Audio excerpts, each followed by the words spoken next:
क्या वाकई में ये AC/DC फ़ैन बिजली की बचत करता है या ये सिर्फ कहानियाँ हैं?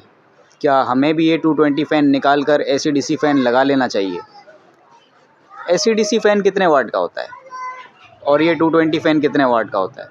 तो दोस्तों, अगर आपके भी ज़हन में इस तरह के सवाल हैं तो इस सवालों का जवाब इंशाल्लाह आपको इस वीडियो में मिल जाएगा। आज की वीडियो में हम कंप्लीट गाइड करेंगे इस 220 फ़ैन और इस AC/DC फ़ैन के बारे में कि कौन सा फ़ैन आपको लगाना चाहिए, कौन सा फ़ैन नहीं लगाना चाहिए। ये 220 फ़ैन आपको कितना नुकसान देता है और AC/DC फ़ैन आपके लिए फ़ायदेमंद साबित होगा या नहीं। तो चलिए फिर वीडियो को स्टार्ट करते हैं। तो दोस्तों, सबसे पहले इस 220 फ़ैन के बारे में हम बात करेंगे। तो दोस्तों, अगर ये 220 फ़ैन अगर आप किसी अच्छी क्वालिटी का, किसी नामवर कंपनी का और कॉपर का अगर आप लेते हैं तो ये फ़ैन जो है वो आपका 100 वाट लेगा। और अगर आप किसी हल्की क्वालिटी का लेते हैं, जैसे हमारे पास ये हल्की क्वालिटी का और सिल्वर में है, तो सिल्वर का अगर फ़ैन आपका होगा तो वो 110 वोल्ट लेगा। और 110 वोल्ट भी वो उस सूरत में लेगा अगर इसके अंदर जेन्युइन कैपेसिटर लगा हुआ होगा। जैसे कि हमारे पास जो ये फ़ैन है इसके अंदर जेन्युइन कैपेसिटर लगा हुआ है। ये फ़ैन के अंदर जो कैपेसिटर लगा हुआ है ये है 2.5 माइक्रोफैराड का। और अगर आप इसको चेंज करके 3.5 माइक्रोफैराड का लगाएंगे तो वो फ़ैन जो है वो आपका 130 वोल्ट लेगा।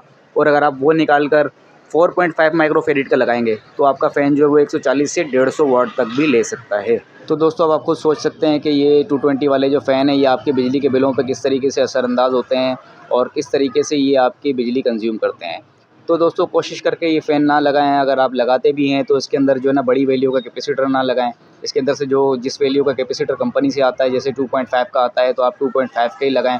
आप 3.5 या 4.5 बिल्कुल भी ना लगाएं। आपके पंखे की स्पीड बिल्कुल वैसी हो जाएगी जैसे पहले थी। आप पुराना निकाल के नया कैपेसिटर लगाएं लेकिन उसी वैल्यू का लगाएं। तो दोस्तों, अब आते हैं हम AC/DC फ़ैन की तरफ। तो ये हमारे पास AC/DC फ़ैन है, SK कंपनी का AC/DC फ़ैन है। तो दोस्तों, इस तरह अगर आप किसी भी ब्रांडेड कंपनी का AC/DC फ़ैन ख़रीदते हैं, किसी नामवर अच्छी कंपनी का अगर AC/DC फ़ैन आप ख़रीदते हैं तो वो फ़ैन जो है ना वो आपका 50 वोल्ट कंज्यूम करेगा। अब ये फ़ैन हमारा 50 वोल्ट का है। और इसी तरह अगर आप किसी हल्की क्वालिटी का लोकल कंपनी का AC/DC फ़ैन ख़रीदते हैं तो वो फ़ैन जो है ना वो आपका 55 वोल्ट का होगा। तो यानी कि 5 वोल्ट का फ़र्क होता है इसके अंदर। अगर आप लोकल फ़ैन ख़रीदते हैं तो वो 55 वोल्ट लेगा और अगर आप ब्रांडेड ख़रीदते हैं तो वो 50 वोल्ट लेगा। तो दोस्तों, फिर भी बड़ा फ़र्क आता है आपके बिलों में। अब जैसे ये 50 वोल्ट है और आपको जो हमने 220 फ़ैन दिखाया, जो हमारे 220 फ़ैन होते हैं ये हमारे जो ना 100 वोल्ट कंज्यूम करते हैं अगर ब्रांडेड हो तो 100 वोल्ट और 50 वोल्ट में आप खुद देखें कितना बड़ा फ़र्क है। तो अगर आप ये वाले 2 पंखे चलाएँ और ये पंखा 1 चलाएँ तो यानी कि दोनों लेवल होगा। तो अब तकरीबन 50% आपकी बिजली की बचत होती है इस AC/DC फ़ैन से। तो दोस्तों, मेरा तो मशवरा यही है कि आप AC/DC फ़ैन ख़रीदें और किसी भी अच्छी कंपनी का ख़रीदें, लोकल कंपनी का ना ख़रीदें तो बेहतर है, क्योंकि उनके सर्किटों में शिकायत आती है। बाकी वाट तो तकरीबन सेम ही होते हैं, तकरीबन 5 वाट का फ़र्क होता है। लोकल फ़ैन जो है ना वो तकरीबन 55 वाट तक लेते हैं और जो ब्रांडेड फ़ैन होते हैं वो आपके लेते हैं 50 वाट। तो तकरीबन यही फ़र्क होता है। लेकिन अगर आप लोकल फ़ैन भी लगाएंगे तो 220 वाले जो फ़ैन है उससे अगर आप उसको कंपेयर करें तो काफ़ी ज़्यादा जो ना बचत हो जाती है आपकी बिजली की। तो दोस्तों, अगर आप भी 220 फ़ैन इस्तेमाल करते हैं और आपने उसके अंदर यही मिस्टेक की हुई है, आपने उसके अंदर 3.5 या 4.5 का कैपेसिटर लगाया हुआ है, तो आज ही उस कैपेसिटर को निकाल कर उसके अंदर दोबारा उसी वैल्यू का कैपेसिटर लगा दें 2.5 का। तो उसकी स्पीड जो है ना वो वैसी ही रहेगी, उसकी स्पीड कम नहीं होती दोस्तों। ये लोगों का बस माइंड होता है। क्योंकि दोस्तों, अगर आप कोई भी पंखा कंपनी से परचेज़ करके लेकर आते हैं या मार्केट से परचेज़ करके लेकर आते हैं तो उसको थोड़ा टाइम आप यूज़ करते हैं, इसके बाद जो उसका कैपेसिटर है ना वो वीक हो जाता है।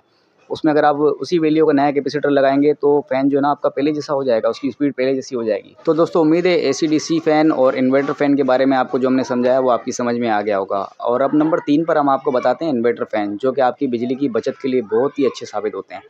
तो दोस्तों, इन्वर्टर फ़ैन के अंदर भी सर्किट होता है, लेकिन AC/DC फ़ैन के अंदर जो सर्किट होता है उसके अंदर 2 ऑप्शन होते हैं। एक तरफ जो है ना वो 220 वाला होता है और दूसरी तरफ जो है ना वो DC 12 वोल्ट का होता है, जहाँ पर हम उसको सोलर से और बैटरी से भी चला सकते हैं। लेकिन जो हमारा इन्वर्टर फ़ैन होता है उसके अंदर सर्किट तो होता है, लेकिन उसके अंदर एक ही ऑप्शन होता है, उसको आप सिर्फ बिजली पे चला सकते हैं लेकिन बैटरी पर नहीं चला सकते। यानी कि वो 220 फ़ैन की तरह है, अगर बिजली होगी तो चलता रहेगा, बिजली अगर चली गई तो फ़ैन बंद हो जाएगा। और उसको UPS पे आप चला सकते हैं, UPS पे आप जो है ना उसको बैकअप के लिए चला सकते हैं, आपको बैकअप अच्छा मिलेगा UPS पे। और इसके अलावा बिजली की बचत के लिए, एनर्जी सेविंग के लिए उसको आप चला सकते हैं। तो दोस्तों, अगर आपको मेरी वीडियो समझ में आई है और आप AC/DC फ़ैन या इन्वर्टर फ़ैन ख़रीदना चाह रहे हैं तो आप जो है ना SK कंपनी का ख़रीदें, क्योंकि SK कंपनी जो है ना वो खुर्शीद वगैरह काफ़ी यानी कि हर कंपनी से बेहतर चल रहा है इस वक्त। और इस कंपनी से मैंने कोई प्रमोशन के पैसे नहीं लिए, मैं सिर्फ जो ना आपका फ़ायदा चाह रहा हूँ कि मेरे सब्सक्राइबर जो है ना उनका फ़ायदा हो जाए। वो कोई लोकल कंपनी का या हल्की क्वालिटी का पंखा लेकर जो है ना परेशान ना हो, अच्छी कंपनी का पंखा लें ताकि उसकी लाइफ ज़्यादा हो और बिजली की बचत भी जो ना अच्छे तरीके से हो सके। तो उम्मीद है दोस्तों वीडियो आपकी समझ में आ गई होगी। अगर किसी भी तरह का कोई कन्फ्यूजन हो तो आप मुझसे कमेंट में पूछ सकते हैं। वीडियो अगर अच्छी लगी हो तो वीडियो को लाइक कर दीजिएगा। चैनल अगर आपने सब्सक्राइब नहीं किया तो सब्सक्राइब लाजमी कर लीजिएगा।